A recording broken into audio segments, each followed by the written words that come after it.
one of the most important events in American history. The day's August 10th, the year 1978. On this day, 3 teenage girls die after their 1973 Ford Pinto is rammed from behind by a van and burst into flames on the Indiana highway. The fatal crash was one of a series of Pinto accidents that caused a national scandal during the 1970s. 1978, August 10th, the fatal Ford Pinto crash in Indiana. That's the news. You're listening to Fault Line. Wow, I never heard of that. Stranahan. You know, I had You had a Pinto? My sister had a Ford Pinto. My oldest sister had a Ford Pinto, and guess what? It got smashed in the back 3 times. Really? One side got smushed in the back. The other side, somebody hit him straight from behind. The Never curse blew of the up. Pintos. I guess it just wasn't her time. Wasn't her time to go. I'm just picturing how Fault Lines 1846 would go. That's what I'm picturing. Well, first of all, It'd be we'd have like- to shout out the window like the town crier because they didn't have radio yet. Assume they get over that technical problem. Right, yeah, minor That's thing. a small minor But thing. and then they don't have radios in their wagons. So, Fault Lines 1846 would be, in the left corner, I'm Garland Nixon, political analyst. And in the right corner, I'm Lee Stranahan. I own Garland. No, you're Irish, dude. You'd be an indentured No, you're servant. Irish. He's Yeah, Irish. He'd you'd be an indentured servant. Hey, sorry, You're not bad European, news, pal. sir. You're right beside me in the Come field. on our boat. You're Hey, not pass European. me the cotton bale, buddy. Pass I'm me going the to cotton say, bale. in the rock, paper, scissors of racial equality, Irish beats black. Yeah, you're right. It does. No. It does. Even at that, I'm just In saying. 1846. No, Irish be black until they see your last name. Then you kind of join our boat. Right. No And by the way, Irish that's need to why- apply. That's why Phil Lynott from Thin Lizzy, who was black and Irish. Remember Ooh, Phil Lynott? yeah, he was Boys Are Back Blirish. in Town? Blirish? Yeah. He was.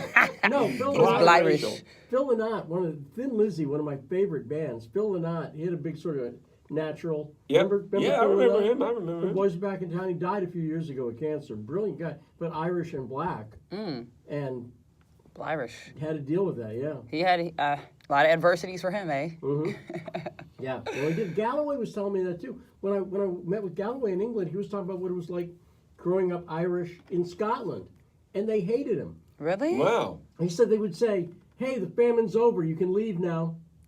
Wow. Why? Because what were there? Who were there? The Polish? Who were Yeah, there? no, it's the Scots. Oh, the Right. Scottish. Oh. Yeah, yeah, you got I always Scotland and thought this- Ireland. I Meanwhile, I always used to get a mix. I hate to say it. I used to get them mixed up. I used to get Scotland and Ireland. Me too. I thought that they were. They're different. Me too. I thought they were. I thought they were the same. I Yeah. know. Yeah. Sorry, guys. It's kind of They're racist. not. So then they Anyway. say I'm Scottish. So you're Scottish, but so the Scottish didn't like the Irish. Where they just Apparently. came. They just came. Or I they guess just for didn't like George Galloway. I'm not sure which Right. one. one or the other. No, but that's Welcome to what Fault he Lines, told me that. everybody. He said there was a lot of what happened is I guess the Irish came into Scotland during the potato famine. Oh, okay, okay. Gotcha. Oh, because they were leaving, going a lot In of the places, 30s, looking for right, basically exactly they were right. starving. Looking And for there's places to go. requisite anger over that. Come on. Let it go. It's been Right, so exactly long. right. Yeah, just like we're That- gonna let racism that go. doesn't- That works good. I think the last time we had you on the show, Yeah, your book was about to come out. And now, it's not. It's Oh. it's Oh, well. delayed. Oh, sorry to hear that. wait, Is it what? some red tape? Is it because you black? I know. Well, so what's going on? It's been delayed. We got some other stuff going on. Okay. That's personal. My mother's sick. I'm so- sorry to hear Right. that. Oh, I'm sorry. But it's delayed, but but tell people what the book's going to be when it comes out. The book is actually going to be an empowerment book, helping people to heal, transform, and grow. You know, change is a constant. Growth is a choice. Well, you know, Darlene, you know, when we're talking about people who, and people do this who, you know, get turned into kind of groupies, because to me, the QAnon, they're people who, like, always, you know, whoever it is, it could be an actor, it could be a politician, it could be like QAnon or whatever, and people who, like, to me, they feel kind of weak in their life, and they need something to grab onto, and it's like, okay, here's this politician or this person or whatever. You know, Yeah. do you feel you deal with a lot of people, you know, in your empowerment stuff and in your life coaching who have issues like that. So, you know, how do you see it? What do you see a person who is clamped on to some entity kind of holding on for dear life? You know, how does a person get out of that? And how can you kind of consider, look inward and find out what's going on with yourself? Well, first, I think that's because we all want to be a part of something bigger than us, right? And so, in that is why we clamp on to people or organizations that we believe have the power to move whatever our agenda, mission, desire forward is. You know, no man or woman is an island, right? It does take a team, so that's why. But here's the thing, you have to know that you as an individual have just as much power. One person can have impact and change.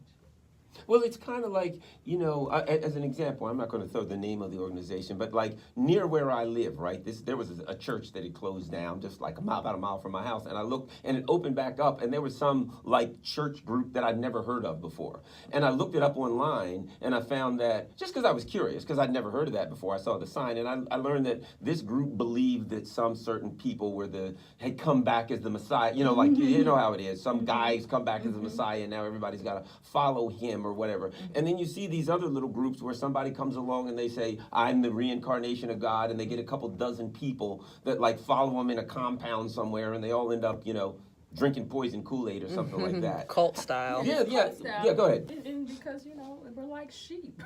That's true. We're looking for a shepherd to follow. That's the truth, right? We're as humans, in some regard, we are like sheep, and we're looking for the shepherd to follow, and whoever that might fit. But for me, you know, I have my own beliefs and what I do and believe and follow. But as an individual, you got to get to that place on your own.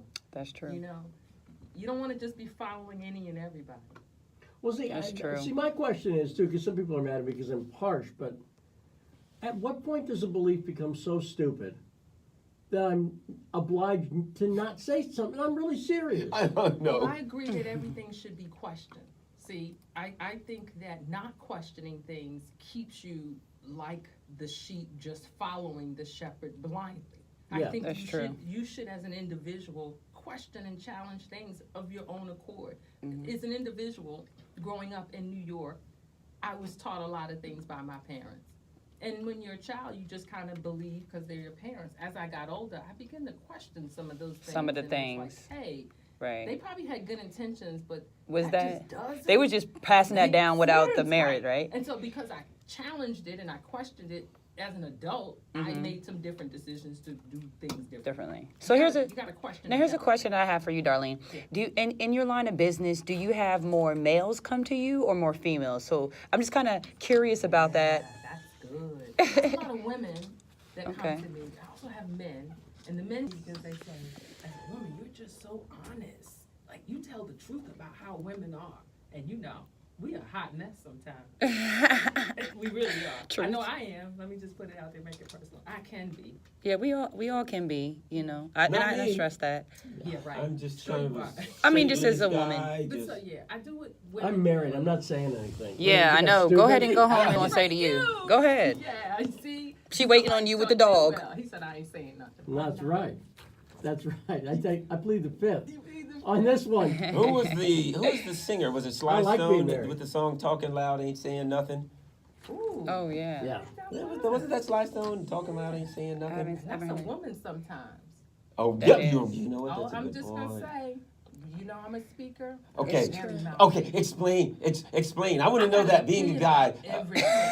And I wanted to be heard. And in a relationship, I got to have the last word. And so what I've learned as a woman in a relationship, you got to know when to be quiet. Let me That ask you is a true. question about that. I Again, have a I'm not question. saying anything. A I question see about Don't that. say a that. But I'm word. telling And the that truth is, 'cause he's agreeing. and I think this is like, and I don't care if people call me sexist. I ask the questions that I want to ask. Go for it, Garland. Go for it. And that is a difference between men and women in relationships, right? I think. Tell me what you think. I think guys tend to more like just say something, and I think women tend to like throw hints.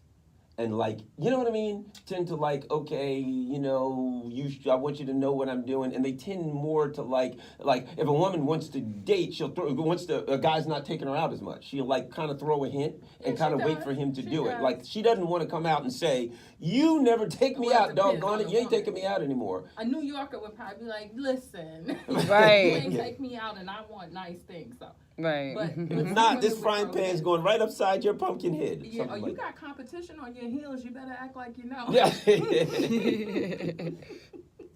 Yeah, Raheem. Yeah. Right? Yeah, Raheem. Look at Strata, he's just quiet. He can't. No, say- I'm just he can't thinking. give us So a there's different ways. Like so, for instance, in the Upper Midwest, like South Dakota, like the anger. Just do your part. What did you just say, Darlene? Do that New York. Do the New York version of that. You got competition on your heels to take me out. Look at the way so she's here's the doing way- it. Here's the way a Like she on the corner. upper Midwestern woman would say it. Come on, sweetie. Her husband would say, "How you doing?" She'd go, "Fine," and that would be it. And Right now there. he knows he better start digging. Exactly What right. are you getting at? What does that mean? Just the way she said, "Fine." That's it. Yeah. That's all they. Oh yeah. That's you it. know something's wrong. It's very passive aggressive. Right. Yeah. They just give the littlest hint. It's like half a syllable emphasized differently, and you go, "Oh, there's trouble right now." And you know they want you to dig in. They want you to That's a dig wise in and man ask them. that knows that. Oh no, I lived up in South Dakota for a Okay, while. Okay. And then they want you to say what's wrong, and their first answer is going to be, "Oh, nothing." so And I you always- know something's wrong. Then Something- you're, "Oh, I'm a dead man. It's So if you over." ask a woman what's wrong and she says everything's fine, chances are it's not fine. Yeah, the men do that too up in South Dakota. They do. Oh sure. Yeah, they do. How's everything going? Oh, just fine. You know, like that. Yeah. That's it. That means something. Right. You're going, oh, you found out. Right. Whatever, something. I don't know. When But you're it- telling but I- yourself. But I think it all depends on the background that person came from, you know, and I don't want to be particular, but like I grew up in a two-family household, and my mom would be like, "Oh, I'm like, why you let Daddy say that?" He's like, "Oh, don't worry about it. He think he runs stuff, but I run stuff." You know Well, what I that's mean? the truth of And it. that's Now, like the your mother old- was. You see, That's you the were a old school daughter. way. Your mother was being honest with you. Yeah, Look, these that dummies was the think they old got school this. way. But now, like the newer school way doesn't kind of seem to be like, it's like you said, we kind of want to be heard. And it even says in the Bible about like women being too, I guess, too hard on the man. He said he'd rather be in the corner of the house, I mean, on the top of the roof house than a pretentious wife or something. You know what I mean? So it's like men can't really handle that. I have twin boy and girls, right? So they're 8 years old. How old are yours? 26. Oh, wow. You look great. But I see the difference between men and By the way, women Holmes was so not much. looking at me when she said that. Just for the radio. No, I was looking at Darlene. I was looking at Darlene. Good, okay. I'm not. Look, your I wife just getting want me to in make trouble. it clear. Right. No, I usually take you home. I'm not getting in trouble with your wife. But yeah, I just see the difference. Like I could see that it's certain things that he say can really irritate him so much that he wants to hit her. Like, but she vice versa doesn't work that way. The words that he say doesn't hurt her as much. Like the words really hurt men. It seems like they really yes. like really bothers them. Interesting that is, It irritates them. So I learned to be quiet sometimes. Like that's how Marge Simpson. You know, I actually know. Shout out David Silverman. I know one of the animators of Simpsons, and we talked about that before. And we talked about how he's like, did you notice that Marge was always like, homie. She never said nothing. She never really got on him. Besides the episode of the Alaska episode. I already know all episodes. But other than that, he never said anything about it. So that's his thing. Just to say they've been together so long. Sometimes you gotta go. There's And he power knows in what that silence is. Sometimes. Hey, we got more coming up. Darlene Brown and Holly Hood are both And in the Gianon studio. made Two make an black girls in the appearance. studio. There we go. We got more coming up. Fault Lines with Nixon and Stranahan.